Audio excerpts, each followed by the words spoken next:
Dear students, USA ਦੀ ਸੰਵਿਧਾਨਕ ਪ੍ਰਣਾਲੀ ਦਾ ਅਧਿਐਨ ਕਰਨ ਲੱਗੇ ਸਾਨੂੰ ਮਹਿਸੂਸ ਹੁੰਦਾ ਹੈ ਕਿ USA ਦੇ ਵਿੱਚ ਰਾਸ਼ਟਰਪਤੀ ਦਾ ਅਹੁਦਾ ਸਭ ਤੋਂ ਜ਼ਿਆਦਾ ਮਹੱਤਵਪੂਰਨ ਹੈ। USA ਦੇ ਰਾਸ਼ਟਰਪਤੀ ਨੂੰ ਨਾ ਕੇਵਲ USA ਦਾ ਬਲਕਿ ਦੁਨੀਆ ਦਾ ਸਭ ਤੋਂ ਸ਼ਕਤੀਸ਼ਾਲੀ ਵਿਅਕਤੀ ਮੰਨਿਆ ਜਾਂਦਾ ਹੈ। ਇਸ ਕੁਐਸਚਨ ਦੇ ਵਿੱਚ ਅਸੀਂ ਅਧਿਐਨ ਕਰਾਂਗੇ ਕਿ USA ਦੇ ਰਾਸ਼ਟਰਪਤੀ ਦੀ ਚੋਣ ਕਿਸ ਤਰ੍ਹਾਂ ਹੁੰਦੀ ਹੈ, ਕਿੰਨੇ ਸਮੇਂ ਲਈ ਹੁੰਦੀ ਹੈ ਤੇ ਇਸ ਨਾਲ ਸੰਬੰਧਿਤ ਕਿਹੜੀਆਂ-ਕਿਹੜੀਆਂ ਮੁੱਖ ਸੰਵਿਧਾਨਕ ਵਿਵਸਥਾਵਾਂ ਹਨ। ਸਭ ਤੋਂ ਪਹਿਲਾਂ ਅਸੀਂ ਰਾਸ਼ਟਰਪਤੀ ਦੀ ਪਦਵੀ ਲਈ ਯੋਗਤਾਵਾਂ ਤੋਂ ਸ਼ੁਰੂ ਕਰਦੇ ਹਾਂ ਸਾਡਾ ਕੁਐਸਚਨ। ਇਹ ਯੋਗਤਾਵਾਂ ਦੋ ਤਰ੍ਹਾਂ ਦੀਆਂ ਹਨ। ਉਹ ਯੋਗਤਾਵਾਂ ਜਿਹੜੀਆਂ ਸੰਵਿਧਾਨ ਦੇ ਵਿੱਚ ਦਰਜ ਹਨ, ਜਿਨ੍ਹਾਂ ਨੂੰ ਕਿਸੇ ਵੀ ਤਰੀਕੇ ਨਾਲ ਅੱਖੋਂ ਪਰੋਖੇ ਨਹੀਂ ਕੀਤਾ ਜਾ ਸਕਦਾ, ਭਾਵ ਇਹ ਯੋਗਤਾਵਾਂ ਨਾ ਹੋਣ ਤੇ ਕੋਈ ਵੀ ਚਾਂਸ ਨਹੀਂ ਹਨ ਕਿ ਕੋਈ ਵਿਅਕਤੀ ਰਾਸ਼ਟਰਪਤੀ ਦੇ ਅਹੁਦੇ ਲਈ ਯੋਗ ਹੋਵੇ, ਰਾਸ਼ਟਰਪਤੀ ਦੇ ਅਹੁਦੇ ਲਈ ਚੋਣ ਲੜ ਸਕੇ। ਇਹਨਾਂ ਵਿੱਚ ਪਹਿਲੀ ਯੋਗਤਾ ਹੈ ਕਿ ਅਜਿਹਾ ਵਿਅਕਤੀ USA ਦਾ ਜਮਾਂਦਰੂ ਨਾਗਰਿਕ ਹੋਵੇ, ਬੋਰਨ ਸਿਟੀਜ਼ਨ ਦੀ ਕੰਡੀਸ਼ਨ ਸੰਵਿਧਾਨ ਨੇ ਲਾਈ ਹੈ। ਦੂਸਰੀ ਸ਼ਰਤ ਹੈ ਕਿ ਉਸ ਵਿਅਕਤੀ ਦੀ ਉਮਰ ਘੱਟੋ-ਘੱਟ 35 ਸਾਲ ਦੀ ਹੋਵੇ ਅਤੇ ਤੀਸਰੀ ਸ਼ਰਤ ਹੈ ਕਿ ਉਹ ਵਿਅਕਤੀ ਆਪਣੀ ਲਾਈਫ ਦੇ ਵਿੱਚ ਘੱਟੋ-ਘੱਟ 14 ਸਾਲ USA ਦੇ ਵਿੱਚ ਰਿਹਾ ਵੀ ਹੋਵੇ। ਸੰਵਿਧਾਨ ਨੇ ਸਿਰਫ ਇਹ ਤਿੰਨ ਯੋਗਤਾਵਾਂ ਹੀ ਫਿਕਸ ਕੀਤੀਆਂ ਹਨ। ਇਸ ਤੋਂ ਬਾਅਦ ਕੁਝ ਵਿਵਹਾਰਕ ਯੋਗਤਾਵਾਂ ਹਨ ਜਿਨ੍ਹਾਂ ਬਾਰੇ ਮੰਨਿਆ ਜਾਂਦਾ ਹੈ ਕਿ ਜੇ ਉਹਨਾਂ 'ਚੋਂ ਕੋਈ ਯੋਗਤਾ ਨਾ ਹੋਵੇ ਤਾਂ ਕਿਸੇ ਵਿਅਕਤੀ ਲਈ ਰਾਸ਼ਟਰਪਤੀ ਦੇ ਅਹੁਦੇ ਤੱਕ ਪਹੁੰਚਣਾ ਲਗਭਗ ਅਸੰਭਵ ਹੀ ਬਣਿਆ ਰਹਿੰਦਾ ਹੈ। ਪਹਿਲੀ ਯੋਗਤਾ ਹੈ ਕਿ ਉਹ ਵਿਅਕਤੀ ਇਰਾਦੇ ਦਾ ਦ੍ਰਿੜ ਹੋਵੇ, ਉਸ ਦੇ ਕਰੈਕਟਰ ਦੇ ਵਿੱਚ ਇਹ ਗੁਣ ਹੋਵੇ, ਉਸ ਦੇ ਕਰੈਕਟਰ ਦੇ ਵਿੱਚ ਸੰਜਮ ਦਾ ਗੁਣ ਹੋਵੇ, ਉਸ ਦੇ ਵਿੱਚ ਨਿਰਣੇ ਲੈਣ ਦੀ ਸਮਰੱਥਾ ਹੋਵੇ ਅਤੇ ਸਭ ਤੋਂ ਵੱਡੀ ਗੱਲ, ਉਹ ਵਿਅਕਤੀ USA ਦੇ ਵਿੱਚ ਨਸਲੀ ਅਤੇ ਧਾਰਮਿਕ ਬਹੁ ਗਿਣਤੀ ਨਾਲ ਸੰਬੰਧਿਤ ਹੋਵੇ। ਨਸਲੀ ਤੌਰ ਤੇ USA ਦੇ ਵਿੱਚ ਗੋਰੀ ਨਸਲ ਦੇ ਲੋਕ ਬਹੁ ਗਿਣਤੀ ਦੇ ਵਿੱਚ ਹਨ ਅਤੇ ਧਾਰਮਿਕ ਤੌਰ ਤੇ ਕ੍ਰਿਸਚੀਅਨ ਧਰਮ ਦੇ ਲੋਕ ਬਹੁ ਗਿਣਤੀ ਵਿੱਚ ਹਨ। ਇਹਨਾਂ ਤੋਂ ਬਿਨਾਂ ਕਿਸੇ ਹੋਰ ਨਸਲ ਅਤੇ ਧਰਮ ਦੇ ਵਿਅਕਤੀ ਲਈ USA ਦੇ ਰਾਸ਼ਟਰਪਤੀ ਦੇ ਅਹੁਦੇ ਤੱਕ ਪਹੁੰਚਣਾ ਲਗਭਗ ਅਸੰਭਵ ਬਣਿਆ ਰਹਿੰਦਾ ਹੈ। ਦੂਸਰੀ ਵਿਸ਼ੇਸ਼ਤਾ ਹੈ ਰਾਸ਼ਟਰਪਤੀ ਦੀ ਚੋਣ ਨਾਲ ਸੰਬੰਧਿਤ ਕਿ ਸੰਵਿਧਾਨਕ ਤੌਰ ਤੇ ਤਾਂ ਇਹ ਇਨਡਾਇਰੈਕਟ ਮੈਥਡ ਹੈ, ਪਰੰਤੂ ਪ੍ਰੈਕਟੀਕਲੀ ਇਹ ਡਾਇਰੈਕਟ ਮੈਥਡ ਦੇ ਵਿੱਚ ਬਦਲ ਗਿਆ ਹੈ। ਰਾਸ਼ਟਰਪਤੀ ਦੀ ਚੋਣ ਨਾਗਰਿਕ ਕਰਦੇ ਹਨ ਸੰਯੁਕਤ ਰਾਜ ਅਮਰੀਕਾ ਦੇ। ਉਹ ਇਨਡਾਇਰੈਕਟ ਮੈਥਡ ਦੇ ਨਾਲ ਇੱਕ ਇਲੈਕਟੋਰਲ ਕਾਲਜ ਦੀ ਚੋਣ ਕਰਦੇ ਹਨ, ਕਿਉਂਕਿ ਸੰਵਿਧਾਨ ਬਣਾਉਣ ਵਾਲੇ ਚਾਹੁੰਦੇ ਸਨ ਕਿ ਨਾਗਰਿਕ ਆਪੋ ਆਪਣੇ ਖੇਤਰ ਦੇ ਵਿੱਚੋਂ ਸਿਆਣੇ ਅਤੇ ਜ਼ਿੰਮੇਵਾਰ ਬੰਦਿਆਂ ਦੀ ਚੋਣ ਕਰਨ ਅਤੇ ਉਹ ਸਿਆਣੇ ਅਤੇ ਜ਼ਿੰਮੇਵਾਰ ਬੰਦੇ ਜਿਨ੍ਹਾਂ ਨੂੰ ਇਲੈਕਟਰਸ ਕਿਹਾ ਜਾਂਦਾ ਹੈ, ਵੋਟਰਾਂ ਅਤੇ ਰਾਸ਼ਟਰਪਤੀ ਦੇ ਵਿਚਕਾਰ ਜਿਹੜੇ ਸਟੈਪ ਦੇ ਤੌਰ ਤੇ ਆਉਂਦੇ ਹਨ, ਉਹ ਇਲੈਕਟਰਸ ਨੈਸ਼ਨਲ ਲੈਵਲ ਤੇ ਜਾ ਕੇ ਇਹ ਚੰਗੀ ਤਰ੍ਹਾਂ ਪਰਖ ਕਰਨ ਕਿ ਕਿਹੜਾ ਵਿਅਕਤੀ ਦੇਸ਼ ਨੂੰ ਚੰਗੀ ਅਗਵਾਈ ਦੇ ਸਕਦਾ ਹੈ, ਉਸ ਵਿਅਕਤੀ ਨੂੰ ਉਹ ਰਾਸ਼ਟਰਪਤੀ ਦੇ ਅਹੁਦੇ ਦੀ ਵਾਗਡੋਰ ਦੇਣ। ਸੰਵਿਧਾਨ ਦੇ ਜਿਹੜੇ ਫਰੇਮਰ ਸਨ ਉਹ ਰਾਸ਼ਟਰਪਤੀ ਦੇ ਅਹੁਦੇ ਲਈ ਕਿਸੇ ਵੀ ਤਰ੍ਹਾਂ ਦੀ ਪਾਰਟੀਬਾਜ਼ੀ ਦੇ ਹੱਕ ਵਿੱਚ ਨਹੀਂ ਸਨ, ਰਾਜਨੀਤਿਕ ਦਲਾਂ ਦੀ ਕਿਸੇ ਵੀ ਤਰ੍ਹਾਂ ਦੀ ਭੂਮਿਕਾ ਦੇ ਹੱਕ ਵਿੱਚ ਨਹੀਂ ਸਨ, ਪਰੰਤੂ ਉਸ ਇੰਨੇ ਵੱਡੇ ਲੋਕਤੰਤਰ ਨੂੰ ਰਾਜਨੀਤਿਕ ਦਲਾਂ ਤੋਂ ਬਿਨਾਂ ਚਲਾਉਣਾ ਲਗਭਗ ਅਸੰਭਵ ਸੀ। ਇਸ ਲਈ ਪਹਿਲੀਆਂ ਦੋ ਕੁ ਚੋਣਾਂ ਨੇ ਜਿਹੜੀਆਂ ਉਹ ਰਾਜਨੀਤਿਕ ਦਲਾਂ ਤੋਂ ਬਿਨਾਂ ਹੋਈਆਂ। ਉਸ ਤੋਂ ਬਾਅਦ ਤੀਸਰੀ ਚੋਣ ਦੇ ਵੇਲੇ ਹੀ ਰਾਜਨੀਤਿਕ ਦਲ ਨੇ ਜਿਹੜੇ ਉਹਨਾਂ ਦਾ ਵਿਕਾਸ ਹੋਣਾ ਸ਼ੁਰੂ ਹੋ ਗਿਆ ਅਤੇ ਰਾਸ਼ਟਰਪਤੀ ਦੀਆਂ ਚੋਣਾਂ ਨੇ ਜਿਹੜੀਆਂ ਉਹ ਪਾਰਟੀ ਦੇ ਆਧਾਰ ਤੇ ਲੜੀਆਂ ਜਾਣ ਲੱਗੀਆਂ। ਹੁਣ ਜਿਹੜੇ ਚੋਣਕਾਰ ਹਨ, ਇਲੈਕਟਰਸ ਹਨ, ਉਹ ਪੋਲੀਟੀਕਲ ਪਾਰਟੀਆਂ ਹੀ ਉਹਨਾਂ ਨੂੰ ਖੜੇ ਕਰਦੀਆਂ ਹਨ ਅਤੇ ਕਿਹੜਾ ਇਲੈਕਟਰ ਅੱਗੇ ਜਾ ਕੇ ਨਾਗਰਿਕਾਂ ਦੁਆਰਾ ਚੁਣਿਆ ਗਿਆ, ਕਿਹੜਾ ਇਲੈਕਟਰ ਅੱਗੇ ਜਾ ਕੇ ਰਾਸ਼ਟਰਪਤੀ ਦੇ ਅਹੁਦੇ ਲਈ ਕਿਸ ਵਿਅਕਤੀ ਨੂੰ ਆਪਣੀ ਵੋਟ ਪਾਵੇਗਾ, ਇਹ ਪਹਿਲਾਂ ਤੋਂ ਹੀ ਤੈਅ ਹੁੰਦਾ ਹੈ। ਇਸ ਤਰ੍ਹਾਂ ਸੰਵਿਧਾਨ ਨੇ ਅਪਰਤੱਖ ਮੈਥਡ ਭਾਵ ਇਨਡਾਇਰੈਕਟ ਮੈਥਡ ਦੀ ਵਿਵਸਥਾ ਕੀਤੀ ਸੀ, ਪਰੰਤੂ ਇਹ ਪਹਿਲੇ 8-10 ਸਾਲ ਦੇ ਵਿੱਚ ਹੀ ਡਾਇਰੈਕਟ ਮੈਥਡ ਦੇ ਵਿੱਚ ਬਦਲ ਗਿਆ ਤੇ ਹੁਣ ਤਾਂ ਇਹ ਪੂਰੀ ਤਰ੍ਹਾਂ ਨਾਲ ਡਾਇਰੈਕਟ ਮੈਥਡ ਹੈ। ਇਹ ਡਾਇਰੈਕਟ ਜਾਂ ਇਨਡਾਇਰੈਕਟ ਮੈਥਡ ਕੀ ਹੈ, ਇਸ ਨੂੰ ਅਸੀਂ ਇਸ ਡਾਇਗਰਾਮ ਤੋਂ ਸਮਝਣ ਦੀ ਕੋਸ਼ਿਸ਼ ਕਰਦੇ ਹਾਂ। ਸੰਵਿਧਾਨ ਬਣਾਉਣ ਵਾਲਿਆਂ ਨੇ ਇਨਡਾਇਰੈਕਟ ਮੈਥਡ ਬਣਾਇਆ ਸੀ, ਜਿਸ ਵਿੱਚ ਇਹ ਵਿਵਸਥਾ ਸੀ ਕਿ ਜਿਹੜੇ ਵੋਟਰ ਹਨ ਉਹ ਆਪੋ ਆਪਣੇ ਇਲਾਕੇ ਦੇ ਵਿੱਚੋਂ ਜ਼ਿੰਮੇਵਾਰ ਵਿਅਕਤੀਆਂ ਦੀ ਚੋਣ ਕਰਨ। ਅੱਜ ਇਹਨਾਂ ਜ਼ਿੰਮੇਵਾਰ ਵਿਅਕਤੀਆਂ ਦੀ ਗਿਣਤੀ ਹੈ ਜਿਹੜੀ 538 ਹੈ ਅਤੇ ਜਿਹੜੇ ਇਹ ਜ਼ਿੰਮੇਵਾਰ ਵਿਅਕਤੀ ਨੇ ਅੱਗੇ ਜਾ ਕੇ ਰਾਸ਼ਟਰਪਤੀ ਦੀ ਪਦਵੀ ਲਈ ਜਿਹੜੇ ਉਮੀਦਵਾਰ ਨੇ ਕਿਸੇ ਸਿਆਣੇ ਉਮੀਦਵਾਰ ਦੀ ਚੋਣ ਕਰਨ, ਭਾਵ ਵੋਟਰਾਂ ਵਿਚਕਾਰ ਅਤੇ ਰਾਸ਼ਟਰਪਤੀ ਦੇ ਪਦਵੀ ਲਈ ਉਮੀਦਵਾਰਾਂ ਦੇ ਵਿਚਕਾਰ ਇੱਕ ਸਟੈਪ ਬਣਾਇਆ ਸੀ ਜਿਸ ਨੂੰ ਚੋਣ ਮੰਡਲ ਕਿਹਾ ਜਾਂਦਾ ਹੈ, ਜਿਸ ਦੇ ਮੈਂਬਰਾਂ ਨੂੰ ਚੋਣਕਾਰ ਜਾਂ ਇਲੈਕਟਰਸ ਕਿਹਾ ਜਾਂਦਾ ਹੈ। ਪਰੰਤੂ ਪ੍ਰੈਕਟੀਕਲੀ ਜਿਹੜੇ ਵੋਟਰ ਹਨ ਉਹਨਾਂ ਨੂੰ ਅਸੀਂ ਤਿੰਨ ਹਿੱਸਿਆਂ 'ਚ ਵੰਡ ਸਕਦੇ, ਰਿਪਬਲਿਕਨ ਪਾਰਟੀ ਦੇ ਸਮਰਥਕ, ਡੈਮੋਕ੍ਰੈਟਿਕ ਪਾਰਟੀ ਦੇ ਸਮਰਥਕ ਅਤੇ ਹੋਰ ਪਾਰਟੀਆਂ ਦੇ ਸਮਰਥਕ। ਮੁੱਖ ਦੋ ਪਾਰਟੀਆਂ ਹੀ ਹਨ, ਰਿਪਬਲਿਕਨ ਪਾਰਟੀ ਅਤੇ ਡੈਮੋਕ੍ਰੈਟਿਕ ਪਾਰਟੀ। ਜਿਹੜਾ ਇਹ ਵਿਚਕਾਰਲਾ ਸਟੈਪ ਹੈ ਇਹ ਪੂਰੀ ਤਰ੍ਹਾਂ ਨਾਲ ਪਾਰਟੀ ਦੇ ਆਧਾਰ ਤੇ, ਦਲ ਰਾਜਨੀਤੀ ਦੇ ਆਧਾਰ ਤੇ ਤੈਅ ਕੀਤਾ ਜਾਂਦਾ ਹੈ। ਰਿਪਬਲਿਕਨ ਪਾਰਟੀ ਆਪਣੇ ਵੱਲੋਂ 538 ਮੈਂਬਰ ਮੈਦਾਨ ਦੇ ਵਿੱਚ ਉਤਾਰਦੀ ਹੈ, ਡੈਮੋਕ੍ਰੈਟਿਕ ਪਾਰਟੀ ਵੀ ਇੰਨੇ ਹੀ ਮੈਂਬਰ ਮੈਦਾਨ ਦੇ ਵਿੱਚ ਉਤਾਰਦੀ ਹੈ। ਤੇ ਜਿਹੜੇ ਇਹ ਮੈਂਬਰ ਚੁਣੇ ਜਾਂਦੇ ਹਨ, ਜਿਹੜੇ ਰਿਪਬਲਿਕਨ ਪਾਰਟੀ ਦੇ ਉਮੀਦਵਾਰ ਹਨ, ਉਹ ਰਿਪਬਲਿਕਨ ਪਾਰਟੀ ਦੇ ਕੈਂਡੀਡੇਟ ਨੂੰ ਅੱਗੇ ਜਾ ਕੇ ਆਪਣਾ ਵੋਟ ਦਿੰਦੇ ਹਨ, ਅਤੇ ਡੈਮੋਕ੍ਰੈਟਿਕ ਪਾਰਟੀ ਦੇ ਇਲੈਕਟਰਸ ਡੈਮੋਕ੍ਰੈਟਿਕ ਪਾਰਟੀ ਦੇ ਉਮੀਦਵਾਰ ਨੂੰ ਆਪਣਾ ਵੋਟ ਦਿੰਦੇ ਹਨ। ਇਸ ਤਰ੍ਹਾਂ ਵੋਟਰਾਂ ਅਤੇ ਰਾਸ਼ਟਰਪਤੀ ਦੇ ਵਿਚਕਾਰ ਜਿਹੜਾ ਇਹ ਸਟੈਪ ਸੀ ਉਹ ਲਗਭਗ ਅਦ੍ਰਿਸ਼ ਹੋ ਗਿਆ ਹੈ। ਵੋਟਰ ਨੂੰ ਪਹਿਲਾਂ ਹੀ ਪਤਾ ਹੁੰਦਾ ਹੈ ਕਿ ਜਿਹੜੀ ਵੋਟ ਮੈਂ ਇਹ ਕਾਸਟ ਕਰ ਰਿਹਾ ਹਾਂ ਕਿਸੇ ਲਿਸਟ ਦੇ ਫੇਵਰ ਦੇ ਵਿੱਚ, ਕਿਸੇ ਪਾਰਟੀ ਦੇ ਫੇਵਰ ਦੇ ਵਿੱਚ, ਉਹ ਕਿਸੇ ਵਿਅਕਤੀ ਨੂੰ ਰਾਸ਼ਟਰਪਤੀ ਬਣਾਉਣ ਲਈ ਹੈ। ਇਸ ਤਰ੍ਹਾਂ ਇਹ ਇਨਡਾਇਰੈਕਟ ਮੈਥਡ ਹੈ, ਭਾਵੇਂ ਸੰਵਿਧਾਨਕ ਤੌਰ ਤੇ, ਬਟ ਪ੍ਰੈਕਟੀਕਲੀ ਇਹ ਇੱਕ ਡਾਇਰੈਕਟ ਮੈਥਡ ਬਣ ਗਿਆ ਹੈ। ਜਿਹੜਾ ਇਹ ਵਿਚਕਾਰ ਦਾ ਸਟੈਪ ਹੈ ਜਨਤਾ ਅਤੇ ਰਾਸ਼ਟਰਪਤੀ ਦੇ ਵਿਚਕਾਰ ਦਾ, ਇਸ ਨੂੰ ਚੋਣ ਮੰਡਲ ਜਾਂ ਇਲੈਕਟੋਰਲ ਕਾਲਜ ਕਿਹਾ ਜਾਂਦਾ ਹੈ। ਇਹਨਾਂ ਦੀ ਗਿਣਤੀ ਪੂਰੇ ਦੇਸ਼ ਦੇ ਵਿੱਚ 538 ਹੁੰਦੀ ਹੈ। ਹਰ ਰਾਜ ਨੂੰ ਉਹਨੇ ਮੈਂਬਰ ਭੇਜਣ ਦਾ ਹੱਕ ਹੁੰਦਾ ਹੈ ਚੋਣ ਮੰਡਲ ਦੇ ਵਿੱਚ, ਜਿੰਨੇ ਉਸ ਰਾਜ ਦੇ ਮੈਂਬਰ ਕਾਂਗਰਸ ਦੇ ਵਿੱਚ ਜਾਂਦੇ ਹਨ, ਜਿਹਨੂੰ ਅਸੀਂ ਭਾਰਤ ਦੇ ਵਿੱਚ ਪਾਰਲੀਮੈਂਟ ਕਹਿੰਦੇ ਹਾਂ। USA ਦੇ ਵਿੱਚ ਉਸ ਬੋਡੀ ਨੂੰ ਕਾਂਗਰਸ ਕਿਹਾ ਜਾਂਦਾ ਹੈ। ਇੱਥੇ ਅਸੀਂ ਇੱਕ ਉਦਾਹਰਨ ਲਈ ਹੈ ਜਾਰਜੀਆ ਸਟੇਟ ਦੀ। ਜਾਰਜੀਆ ਸਟੇਟ ਨੂੰ ਕਾਂਗਰਸ ਦੇ ਇੱਕ ਹਾਊਸ ਦੇ ਵਿੱਚ 14 ਮੈਂਬਰ ਭੇਜਣ ਦਾ ਹੱਕ ਹੈ ਤੇ ਦੂਸਰੇ ਹਾਊਸ ਦੇ ਵਿੱਚ 2 ਮੈਂਬਰ ਭੇਜਣ ਦਾ ਹੱਕ ਹੈ। ਇਸ ਲਈ ਕੁੱਲ ਮਿਲਾ ਕੇ ਜਾਰਜੀਆ ਸਟੇਟ ਨੂੰ ਚੋਣ ਮੰਡਲ ਦੇ ਲਈ 16 ਮੈਂਬਰ ਭੇਜਣ ਦਾ ਹੱਕ ਹੈ। USA ਦੇ ਜਿਹੜੇ ਸਾਰੇ ਰਾਜ ਨੇ, ਇਹਨਾਂ ਦੇ ਵਿੱਚੋਂ 435 ਮੈਂਬਰ ਨੇ ਜਿਹੜੇ ਉਹ ਪ੍ਰਤੀਨਿਧੀ ਸਦਨ ਦੇ ਬਣਦੇ ਹਨ ਅਤੇ 100 ਮੈਂਬਰ ਸੈਨੇਟ ਦੇ ਬਣਦੇ ਹਨ। ਇਸ ਤੋਂ ਇਲਾਵਾ ਇੱਕ ਉਹਨਾਂ ਦਾ ਇਲਾਕਾ ਹੈ ਜਿਸ ਨੂੰ ਡਿਸਟ੍ਰਿਕਟ ਆਫ ਕੋਲੰਬੀਆ ਕਿਹਾ ਜਾਂਦਾ ਹੈ। ਇਹ ਕਿਸੇ ਵੀ ਰਾਜ ਦਾ ਭਾਗ ਨਹੀਂ ਹੈ। ਸੰਘ ਸਰਕਾਰ ਦੇ ਮੁੱਖ ਦਫ਼ਤਰ ਇਸ ਇਲਾਕੇ ਦੇ ਵਿੱਚ ਹਨ। ਇਸ ਇਲਾਕੇ ਦੇ ਵਿੱਚ ਜਿਹੜੀ ਪਾਪੂਲੇਸ਼ਨ ਹੈ, ਉਸ ਪਾਪੂਲੇਸ਼ਨ ਨੂੰ ਵੀ 3 ਮੈਂਬਰ ਇਲੈਕਟੋਰਲ ਕਾਲਜ ਲਈ ਚੁਣਨ ਦਾ ਹੱਕ ਹੈ। ਇਸ ਤਰ੍ਹਾਂ ਕੁੱਲ ਮਿਲਾ ਕੇ ਅਸੀਂ ਦੇਖਦੇ ਹਾਂ ਕਿ ਜਿਹੜੇ ਚੋਣ ਮੰਡਲ ਦੇ ਮੈਂਬਰ ਹਨ ਉਹ 435 ਪਲੱਸ 100 ਪਲੱਸ 3 538 ਇਹਨਾਂ ਚੋਣ ਮੰਡਲ ਦੇ ਮੈਂਬਰਾਂ ਦੀ ਕੁੱਲ ਗਿਣਤੀ ਹੋ ਜਾਂਦੀ ਹੈ। ਇਹਨਾਂ ਚੋਣਕਾਰਾਂ ਦੀ ਜਿਹੜੀ ਇਲੈਕਸ਼ਨ ਦੀ ਵਿਧੀ ਹੈ, ਇਲੈਕਟੋਰਲ ਕਾਲਜ ਦੇ ਮੈਂਬਰਾਂ ਦੀ ਜਿਹੜੀ ਇਲੈਕਸ਼ਨ ਦੀ ਵਿਧੀ ਹੈ, ਉਹ ਹਰੇਕ ਰਾਜ ਦੇ ਹੱਥ ਵਿੱਚ ਹੈ ਕਿ ਉਸ ਨੇ ਨਿਰਧਾਰਿਤ ਕਰਨੀ ਹੈ। ਇਸ ਲਈ ਰਾਜ ਉਸ ਵਿਧੀ ਨੂੰ ਪਹਿਲ ਦਿੰਦੇ ਹਨ ਜਿਹੜੀ ਉਹਨਾਂ ਦੇ ਪੱਖ ਵਿੱਚ ਹੋਵੇ। ਹਰ ਰਾਜ ਇਹ ਚਾਹੁੰਦਾ ਹੈ ਕਿ ਰਾਸ਼ਟਰਪਤੀ ਦੀ ਇਲੈਕਸ਼ਨ ਦੇ ਵਿੱਚ ਸਾਡੀ ਵੱਧ ਤੋਂ ਵੱਧ ਭੂਮਿਕਾ ਹੋਵੇ। ਇਹ ਵੱਧ ਤੋਂ ਵੱਧ ਭੂਮਿਕਾ ਤਾਂ ਹੋ ਸਕਦੀ ਹੈ ਜੇ ਇੱਕ ਰਾਜ ਨੂੰ ਜਿੰਨੀਆਂ ਵੋਟਾਂ ਮਿਲੀਆਂ ਹਨ ਇਲੈਕਟੋਰਲ ਕਾਲਜ ਦੀਆਂ, ਉਹ ਸਾਰੀਆਂ ਇੱਕ ਵਿਅਕਤੀ ਨੂੰ ਭੁਗਤਣ। ਜੇ ਅਸੀਂ ਮੰਨ ਲੈਂਦੇ ਕਿ ਕਿਸੇ ਰਾਜ ਕੋਲ 20 ਮੈਂਬਰ ਭੇਜਣ ਦਾ ਹੱਕ ਹੈ ਚੋਣ ਮੰਡਲ ਦੇ ਵਿੱਚ, ਉਹ 10 ਮੈਂਬਰ ਇੱਕ ਪਾਰਟੀ ਲਈ ਚੁਣ ਦਿੰਦਾ ਹੈ, 10 ਮੈਂਬਰ ਦੂਸਰੀ ਪਾਰਟੀ ਲਈ ਚੁਣ ਦਿੰਦਾ ਹੈ, ਤਾਂ ਕੁੱਲ ਮਿਲਾ ਕੇ ਨੈਸ਼ਨਲ ਲੈਵਲ ਤੇ ਉਸ ਦੀ ਜਿਹੜੀ ਇੰਪੋਰਟੈਂਸ ਹੈ ਉਸ ਰਾਜ ਦੀ ਰਾਸ਼ਟਰਪਤੀ ਦੀ ਚੋਣ ਦੇ ਵਿੱਚ ਉਹ 0 ਹੋ ਜਾਵੇਗੀ। ਇੱਕ ਪਾਰਟੀ ਦੇ 10 ਮੈਂਬਰ ਤੇ ਦੂਸਰੀ ਪਾਰਟੀ ਦੇ ਵੀ 10 ਮੈਂਬਰ ਇੱਕ ਦੂਸਰੇ ਨਾਲ ਉਹ ਕੱਟੇ ਜਾਣਗੇ। ਪਰੰਤੂ ਜੇ ਸਾਰੇ ਮੈਂਬਰ ਉਹ ਇੱਕੋ ਪਾਰਟੀ ਦੇ ਭੇਜੇ ਤਾਂ ਉਸ ਦੀ ਬਹੁਤ ਜ਼ਿਆਦਾ ਵੈਲਿਊ ਹੋਵੇਗੀ। ਇਸ ਲਈ USA ਦੇ ਅੱਜ ਕੁੱਲ ਮਿਲਾ ਕੇ 50 ਸਟੇਟਾਂ ਹਨ। ਇਹਨਾਂ ਦੇ ਵਿੱਚੋਂ 48 ਸਟੇਟਾਂ ਨੇ ਇੱਕ ਵਿਧੀ ਨਿਰਧਾਰਿਤ ਕੀਤੀ ਹੋਈ ਹੈ ਆਪਣੇ ਰਾਜ ਦੇ ਵਿੱਚੋਂ ਚੋਣ ਮੰਡਲ ਦੇ ਮੈਂਬਰਾਂ ਦੀ ਚੋਣ ਕਰਨ ਲਈ। ਉਸ ਵਿਧੀ ਨੂੰ ਜਨਰਲ ਟਿਕਟ ਸਿਸਟਮ ਜਾਂ ਸਾਂਝੀ ਟਿਕਟ ਪ੍ਰਣਾਲੀ ਕਿਹਾ ਜਾਂਦਾ ਹੈ। ਇਸ ਪ੍ਰਣਾਲੀ ਦੇ ਇੱਕ ਰਾਜ ਦੇ ਵਿੱਚੋਂ ਜਿੰਨੇ ਵੀ ਇਲੈਕਟਰ ਚੁਣੇ ਜਾਣੇ ਹੁੰਦੇ ਹਨ, ਹਰੇਕ ਪਾਰਟੀ ਉਨੇ ਹੀ ਇਲੈਕਟਰ ਆਪਣੀ ਪਾਰਟੀ ਵੱਲੋਂ ਉਸ ਰਾਜ ਦੇ ਵਿੱਚ ਖੜੇ ਕਰਦੀ ਹੈ ਤੇ ਸਾਰੇ ਇਲੈਕਟਰਸ ਨੂੰ ਇੱਕ ਸਾਂਝੀ ਟਿਕਟ ਦਿੱਤੀ ਜਾਂਦੀ ਹੈ।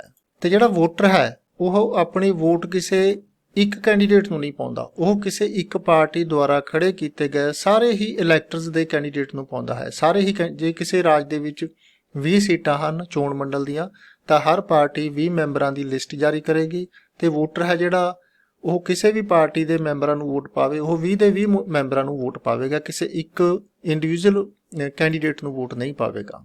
ਇਸ ਤਰ੍ਹਾਂ ਚੋਣ ਮੰਡਲ ਦੀ ਚੋਣ ਹੋ ਜਾਂਦੀ ਹੈ ਅਤੇ ਰਾਸ਼ਟਰਪਤੀ ਤੇ ਉਪ ਰਾਸ਼ਟਰਪਤੀ ਦੀ ਚੋਣ, ਦੋਹਾਂ ਦੀ ਅਹੁਦਿਆਂ ਦੀ ਚੋਣ ਇਹ ਚੋਣ ਮੰਡਲ ਹੀ ਫਿਰ ਕਰਦਾ ਹੈ। ਜਿਹੜਾ ਓਰੀਜਨਲ ਸੰਵਿਧਾਨ ਸੀ ਉਹਦੇ ਵਿੱਚ ਵਿਵਸਥਾ ਸੀ ਕਿ ਇਹ ਚੋਣ ਮੰਡਲ ਦੇ ਮੈਂਬਰ 2-2 ਵਿਅਕਤੀਆਂ ਨੂੰ ਇੱਕ ਵੋਟ ਪਾਉਣਗੇ। ਜਿਸ ਵਿਅਕਤੀ ਨੂੰ ਸਭ ਤੋਂ ਜ਼ਿਆਦਾ ਵੋਟਾਂ ਪੈ ਜਾਣਗੀਆਂ ਉਹ ਰਾਸ਼ਟਰਪਤੀ ਚੁਣਿਆ ਜਾਵੇਗਾ। ਜਿਹੜਾ ਵਿਅਕਤੀ ਇਸ ਰੇਸ ਦੇ ਵਿੱਚ ਦੂਸਰੇ ਨੰਬਰ ਤੇ ਹੋਵੇਗਾ ਉਹ ਉਪ ਰਾਸ਼ਟਰਪਤੀ ਬਣ ਜਾਵੇਗਾ।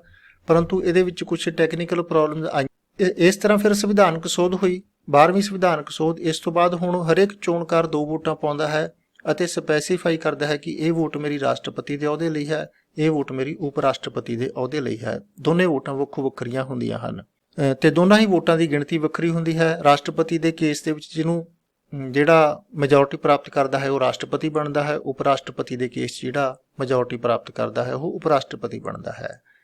ਇਹ ਸਨ ਮੁੱਖ ਵਿਵਸਥਾਵਾਂ ਰਾਸ਼ਟਰਪਤੀ ਦੀ ਚੋਣ ਨਾਲ ਸੰਬੰਧਿਤ। ਆਓ ਦੇਖਦੇ ਹਾਂ ਕਿਹੜੇ-ਕਿਹੜੇ ਮੁੱਖ ਪੜਾਅ ਇਸ ਪੂਰੇ ਪ੍ਰੋਸੈਸ ਦੇ ਵਿੱਚ ਆਉਂਦੇ ਹਨ। ਸਭ ਤੋਂ ਪਹਿਲਾਂ ਤਾਂ ਹੈ ਜਿਹੜੇ ਰਾਸ਼ਟਰਪਤੀ ਬਣਨ ਦੇ ਇੱਛੁਕ ਉਮੀਦਵਾਰ ਹੁੰਦੇ ਹਨ, ਉਹ ਆਪਣੇ ਪਾਰਟੀ ਦੀ ਉਮੀਦਵਾਰੀ ਪ੍ਰਾਪਤ ਕਰਨਾ ਹੀ ਉਹਨਾਂ ਲਈ ਇੱਕ ਬੜਾ ਵੱਡਾ ਚੈਲੰਜ ਹੁੰਦਾ ਹੈ, ਜਿਸ ਨੂੰ ਅਸੀਂ ਪੰਜਾਬ ਦੇ ਵਿੱਚ ਕਹਿ ਦਿੰਦੇ ਹਾਂ ਕਿ ਆਪਣੀ ਪਾਰਟੀ ਦੀ ਟਿਕਟ ਪ੍ਰਾਪਤ ਕਰਨਾ ਹੀ ਰਾਸ਼ਟਰਪਤੀ ਦੇ ਅਹੁਦੇ ਲਈ ਇੱਕ ਬਹੁਤ ਵੱਡਾ ਚੈਲੰਜ ਹੁੰਦਾ ਹੈ ਕਿਸੇ ਵੀ ਵਿਅਕਤੀ ਲਈ। ਇਹ ਕੋਈ ਸੰਵਿਧਾਨਕ ਜਾਂ ਕਾਨੂੰਨੀ ਪੜਾਅ ਨਹੀਂ ਹੈ। ਰਾਸ਼ਟਰਪਤੀ ਦੀ ਚੋਣ ਹੈ ਜਿਹੜੀ ਉਹ ਪਾਰਟੀ ਦੇ ਆਧਾਰ ਤੇ ਹੁੰਦੀ ਹੈ। ਦੋ ਮੁੱਖ ਪਾਰਟੀਆਂ ਹਨ, ਡੈਮੋਕ੍ਰੈਟਿਕ ਪਾਰਟੀ ਤੇ ਰਿਪਬਲਿਕ ਪਾਰਟੀ। ਇਹਨਾਂ ਚੋਂ ਹੀ ਕਿਸੇ ਇੱਕ ਪਾਰਟੀ ਦਾ ਕੈਂਡੀਡੇਟ ਹਮੇਸ਼ਾ ਰਾਸ਼ਟਰਪਤੀ ਬਣਦਾ ਹੈ। ਇਸ ਲਈ ਜਿਹੜੇ ਸਿਆਸਤਦਾਨ ਰਾਸ਼ਟਰਪਤੀ ਦੀ ਚੋਣ ਲੜਨੀ ਚਾਹੁੰਦੇ ਹਨ, ਸਭ ਤੋਂ ਪਹਿਲਾਂ ਆਪਣੀ ਪਾਰਟੀ ਦੀ ਤੋਂ ਉਮੀਦਵਾਰੀ ਜਾਂ ਟਿਕਟ ਪ੍ਰਾਪਤ ਕਰਦੇ ਹਨ। ਇਸ ਲਈ ਜਿਹੜਾ ਚੋਣ ਵਰ੍ਹਾ ਹੁੰਦਾ ਹੈ ਉਹਦੇ ਸ਼ੁਰੂ ਦੇ ਵਿੱਚ ਹੀ ਹਰ ਕੈਂਡੀਡੇਟ ਆਪਣਾ ਜ਼ੋਰ ਅਜਮਾਈ ਸ਼ੁਰੂ ਕਰ ਦਿੰਦਾ ਹੈ। ਰਾਜਨੀਤਿਕ ਦਲਾਂ ਦੀਆਂ ਛੋਟੀਆਂ-ਛੋਟੀਆਂ ਮੀਟਿੰਗਾਂ ਲੋਕਲ ਲੈਵਲ ਦੀਆਂ, ਜਿਹਨਾਂ ਨੂੰ ਕਾਕਸਸ ਕਿਹਾ ਜਾਂਦਾ ਹੈ, ਉਹ ਜਨਵਰੀ-ਫਰਵਰੀ ਦੇ ਵਿੱਚ ਸ਼ੁਰੂ ਹੋ ਜਾਂਦੀਆਂ ਹਨ ਅਤੇ ਬਹੁਤੇ ਜਿਹੜੇ ਰਾਜਨੀਤਿਕ ਦਲ ਨੇ ਉਹ ਪ੍ਰਾਇਮਰੀਜ਼ ਵੀ ਕਰਾਉਂਦੇ ਹਨ। ਪ੍ਰਾਇਮਰੀਜ਼ ਪ੍ਰੋਪਰ ਇਲੈਕਸ਼ਨ ਹੁੰਦੀਆਂ ਹਨ ਪਾਰਟੀ ਦੁਆਰਾ ਕਿ ਸਾਡੀ ਪਾਰਟੀ ਕਿਹੜੇ ਡੈਲੀਗੇਟ ਚੁਣ ਰਹੀ ਹੈ। ਉਹ ਡੈਲੀਗੇਟ ਨੇ ਜਿਹੜੇ ਅੱਗੇ ਜਾ ਕੇ ਰਾਸ਼ਟਰਪਤੀ ਦੇ ਦਾਅਵੇਦਾਰ ਨੇ ਜਿਹੜੇ ਉਹਨਾਂ ਨੂੰ ਵੋਟਾਂ ਪਾਉਂਦੇ ਹਨ ਤੇ ਇਹ ਡਿਸਾਈਡ ਕਰਦੇ ਹਨ ਕਿ ਸਾਡੀ ਪਾਰਟੀ ਵੱਲੋਂ ਰਾਸ਼ਟਰਪਤੀ ਦੀ ਪਦਵੀ ਲਈ ਕਿਹੜਾ ਵਿਅਕਤੀ ਉਮੀਦਵਾਰ ਹੋਵੇਗਾ। ਇਹ ਡੈਲੀਗੇਟ ਨੇ ਜਿਹੜੇ ਉਹ ਰਾਸ਼ਟਰੀ ਕਨਵੈਨਸ਼ਨ ਦੇ ਵਿੱਚ ਹਿੱਸਾ ਲੈਂਦੇ ਹਨ। ਪ੍ਰਾਇਮਰੀਜ਼ ਦੇ ਵਿੱਚ ਡੈਲੀਗੇਟ ਚੁਣੇ ਜਾਂਦੇ ਹਨ ਅਤੇ ਫਿਰ ਇਹ ਜਿਹੜੇ ਡੈਲੀਗੇਟ ਹਨ ਇਹ ਰਾਸ਼ਟਰੀ ਪੱਧਰ ਤੇ ਹੋਣ ਵਾਲੀ ਪਾਰਟੀ ਕਨਵੈਨਸ਼ਨ ਦੇ ਵਿੱਚ ਹਿੱਸਾ ਲੈ ਕੇ ਡਿਸਾਈਡ ਕਰਦੇ ਹਨ ਕਿ ਰਾਸ਼ਟਰਪਤੀ ਦੀ ਪਦਵੀ ਲਈ ਕਿਹੜਾ ਵਿਅਕਤੀ ਸਾਡੀ ਪਾਰਟੀ ਵੱਲੋਂ ਉਮੀਦਵਾਰ ਹੋਵੇਗਾ। ਜਿਹੜੇ ਵਿਅਕਤੀ ਰਾਸ਼ਟਰਪਤੀ ਦੀ ਇਲੈਕਸ਼ਨ ਲੜਨੀ ਚਾਹੁੰਦੇ ਹਨ ਉਹ ਸ਼ੁਰੂ ਦੇ ਵਿੱਚ ਹੀ ਆਪਣੀ ਜ਼ੋਰ ਅਜ਼ਮਾਈ ਸ਼ੁਰੂ ਕਰ ਦਿੰਦੇ ਹਨ ਤਾਂ ਕਿ ਇਸ ਤਰ੍ਹਾਂ ਦੇ ਡੈਲੀਗੇਟ ਪਾਰਟੀ ਦੇ ਵਿੱਚ ਚੁਣੇ ਜਾਣ ਹੇਠਲੇ ਪੱਧਰ ਤੇ, ਜਿਹੜੇ ਉਹਨਾਂ ਨੂੰ ਵੋਟ ਪਾਉਣ, ਜਿਹੜੇ ਉਹਨਾਂ ਦੀ ਦਾਅਵੇਦਾਰੀ ਤੇ ਮੋਹਰ ਲਾਉਣ ਕਿ ਹਾਂ ਇਹ ਵਿਅਕਤੀ ਸਾਡੀ ਪਾਰਟੀ ਵੱਲੋਂ ਉਮੀਦਵਾਰ ਹੋਣਾ ਚਾਹੀਦਾ ਹੈ।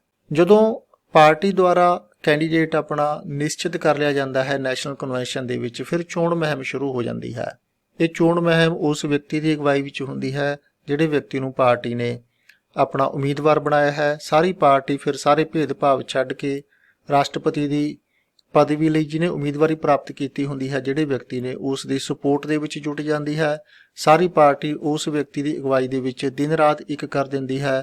ਰੇਡੀਓ, ਟੀਵੀ, ਪ੍ਰਿੰਟ ਮੀਡੀਆ, ਚੋਣ ਰੈਲੀਆਂ, ਹਰ ਤਰ੍ਹਾਂ ਦੇ ਸਾਧਨ ਨੇ ਜਿਹੜੇ ਉਹ ਵਰਤੇ ਜਾਂਦੇ ਹਨ ਨਾਗਰਿਕਾਂ ਨੂੰ ਆਪਣੇ ਹੱਕ ਦੇ ਵਿੱਚ ਕਰਨ ਦੇ ਲਈ।